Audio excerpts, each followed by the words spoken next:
All right, so get this. Today, we're diving into the mystery of Bodhidharma, the guy who supposedly brought Zen Buddhism to China. We're talking legends, whispers, and maybe even a little bit of truth. And our guide through this historical jungle is Red Pine's translation of Bodhidharma's sermons, the Zen teaching of Bodhidharma. And that's what makes this so fascinating. It's like piecing together a puzzle where half the pieces are missing. Did he actually meditate for 9 years staring at a wall? Or bring tea to China? I mean, those stories are incredible. hmm But how much is rooted in historical fact? Right. It's like you want to believe, but then the skeptical side kicks in. So where do we even start? How do you separate the man from the myth? Honestly, you probably can't. With Bodhidharma, the lines are so blurred. What we do know for sure is that his teachings were incredibly influential, shaping Zen Buddhism as we know it. We have texts like the Dunhuang Caves manuscripts, these ancient scrolls discovered in the early 20th century that point to the impact of his teachings. So even if Bodhidharma himself is shrouded in mystery, we can still explore the heart of his Zen. Exactly. And what's striking is how radically simple his approach is. He gets right to the point. Seeing your nature, is Zen. Okay, now unpack that a bit for us. Seeing your nature is Zen. It seems so straightforward, but I'm guessing there's a lot more to it. There is. See, most spiritual traditions at the time were all about elaborate rituals and strict practices, years of study to reach enlightenment.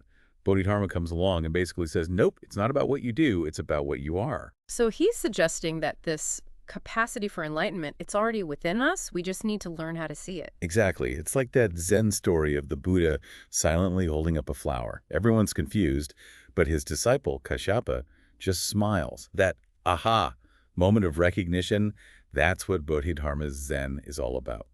Direct transmission. It's like that sudden shift in perspective, a light bulb moment that changes everything. Precisely. And in Red Pine's translation, we get 4 of his sermons. Mm. The outline of practice, the bloodstream sermon, the wake-up sermon, and the breakthrough sermon.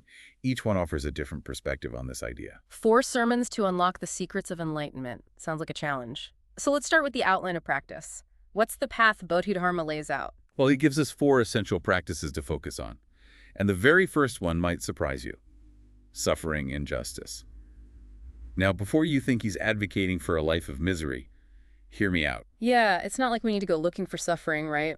Life usually has a way of throwing those curveballs on its own. Exactly. And that's where the practice comes in. It's not about seeking out suffering, but about how we respond when it inevitably arises. So it's about changing our relationship to suffering, not seeing it as something to avoid at all costs, but as an opportunity for growth. Right. Bodhidharma is pushing for a mindset of radical acceptance, a deep understanding that everything, even hardship, has a purpose. 1 practice down, 3 to go. What's next on Bodhidharma's list? His second practice is adapting to conditions.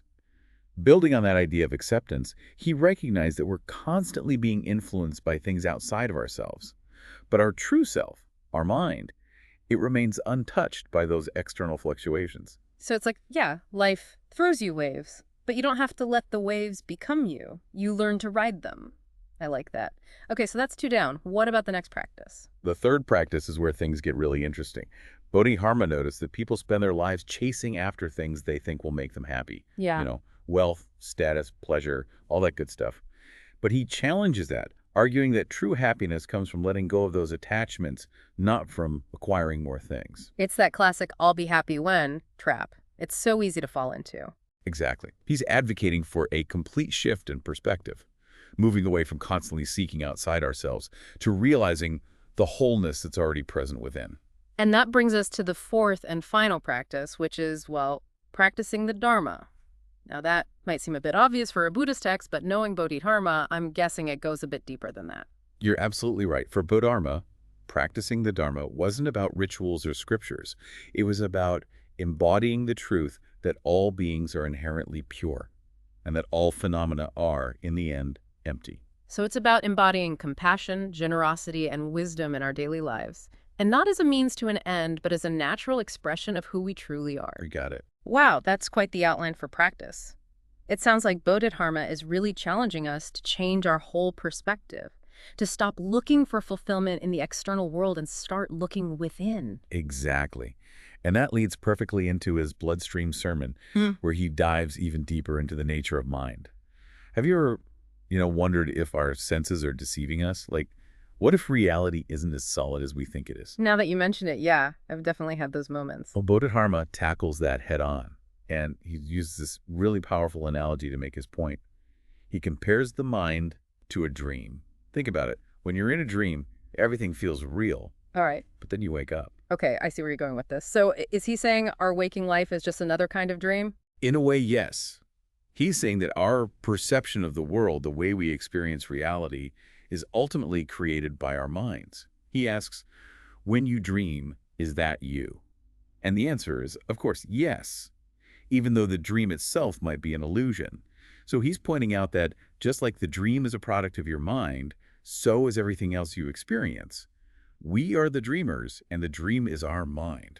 Wow, that's a pretty mind-blowing concept to wrap your head around. So if our mind is creating our experience of reality, what does that tell us about the nature of the mind itself? That's the question Bodhidharma would probably encourage you to explore for yourself.